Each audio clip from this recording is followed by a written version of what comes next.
ប្រមាណក្បាលនៅក្រៅប្រទេសនោះតែខ្ញុំគ្រាន់តែនិយាយពីការសុំទោសជាសាធារណៈអំពីការត្រៀមរៀបចំខ្លួនមិនបានគ្រប់គ្រាន់វាចេញមកវាយប្រហារប៉ុន្តែឯងស្គាល់ហ៊ុនសែនតិចហើយកាលដែលអញទិញឡានច្រើនអញទិញកំភ្លើងច្រើនឯងថាអញចំណាយលុយផ្ទះជាយទិញកំភ្លើង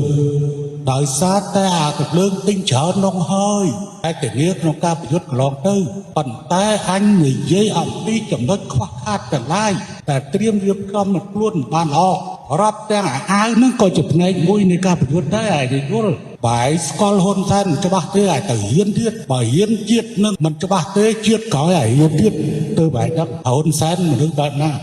បន្ថែមពីនេះលោកហ៊ុនសែនបានឲ្យក្រុមប្រឆាំងគួរឈប់ព្រុសទៀតប៉ុន្តែបើនៅតែព្រុសតទៅទៀតក៏ព្រុសទៀតទៅ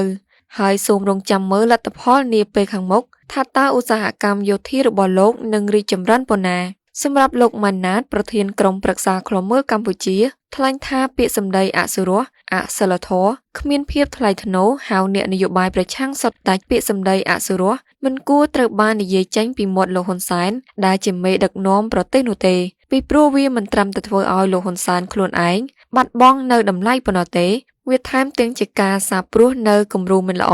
ដល់ក្រុមមន្ត្រីនៅក្រមអាវ៉ាតនិងប្រជាពលរដ្ឋដែលខ្វះការអប់រំអាចយកគំរូតាមមិនត្រឹមតែប៉ុណ្ណោះថែមទាំងជំរុញឲ្យមានការបែកបាក់ជាតិកាន់តែខ្លាំងខណៈសៀមនៅតែបន្តឈ្លានពានកម្ពុជាឥតឈប់ឈរយ៉ាងគគ្រឹនបន្ថែមពីនេះលោកម៉ាណាតលើកឡើងថាការបន្តចុះមូលដ្ឋានជាមួយនឹងការថ្លែងសាររបស់លោកហ៊ុនសែនគឺជាការបង្កការរំខានទៅដល់ការងារមួយចំនួនរបស់រដ្ឋាភិបាលលោកហ៊ុនម៉ាណែតដែលកំពុងធ្វើដូចជាការថ្លែងតាក់ទងទៅនឹងវិវាទព្រំដែនជាមួយនឹងប្រទេសថៃដែលបានត្រឹមតែធ្វើឲ្យថៃខឹងសម្បាធ្វើឲ្យបញ្ហាព្រំដែនឡើងកម្ដៅដោយមិនអាចជួយដោះស្រាយបញ្ហាអ្វីបានឡើយថាហេតុអ្វីបានជាលោកហ៊ុនសែនចេញមកថ្លែងការមិនចេះអៀនខ្មាស់សពថ្ងៃហ្នឹងគាត់ដើរជួបប្រជាពលរដ្ឋជនភៀសសឹកគាត់ជួបឃោសនា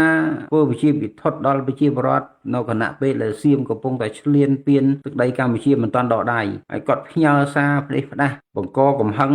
ទៅដល់ថៃឈ្លានពានហ្នឹងគេធ្វើឲ្យគេមានអរិភាពអប់ពើមមេដឹកនាំកម្ពុជាថែមទៀតអញ្ចឹងគេពង្រីកការឈ្លានពានតាមទំនើងចិត្តដោយសពថ្ងៃអញ្ចឹងមិនដឹងថាលោកហ៊ុនម៉ាណែតលោកទាសីហាដែលជាក្រុមប្រឹក្សានៃរដ្ឋថៃបាលរបស់ក្រុមប្រឹក្សាគណៈរដ្ឋមន្ត្រីនៃរដ្ឋថៃបាលគាត់ហ្នឹងអាចទៅធ្វើអីកើតទេនៅឡើយទេហេតុអ្វីបានលោកហ៊ុនសែនថ្លែងសារផ្ដេសផ្ដាសបំបែកបំបាក់ជាតិខ្លួនឯងបង្ក្រាបគម្រាមកំហែងបរិរដ្ឋខ្លួនឯងគម្រាមកំហែងអ្នកប្រឆាំងអ្នកប្រជាធិបតេយ្យនាងខ្ញុំកៅមរកត VOD